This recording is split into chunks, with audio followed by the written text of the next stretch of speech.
আমি জানি সিপিএমরা খুব একটা ধর্মে বিশ্বাস করেন না, কিন্তু ওদের মধ্যে যারা বিশ্বাস করেন তাদের উদ্দেশ্যে বলতে চাই যে সিপিএম পার্টি মায়ের ভোগে গিয়েছে, চট করে ওদের বেঁচে ওঠার কোনো সম্ভাবনা নেই।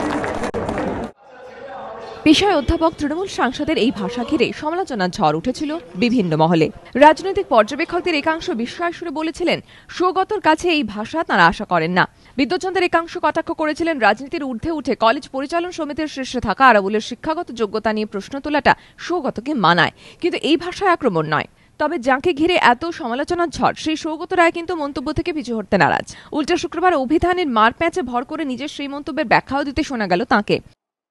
সিপিএম এর পছন্দ না হয় তাহলে আমি বলতে পারি সিপিএম কে বলি দেওয়া হয়ে গিয়েছে, ওর নেতারাই বলি দিয়ে দিয়েছে। মায়ের ভোগে তো বলি দেবার করে দেয়, সিপিএম বলি হয়েছে। আমার আপত্তি নেই, বাংলায় এত রকম শব্দ আছে, আপনি সংসদ বাংলা অভিধান খুলে দেখবেন এক একটা শব্দের 20টা প্রতিশব্দ থাকে। মন্তব্যের সমালোচনার জন্য সংবাদ মাধ্যমকেও নিশানা করতে ছাড়েননি তৃণমূল সাংসদ।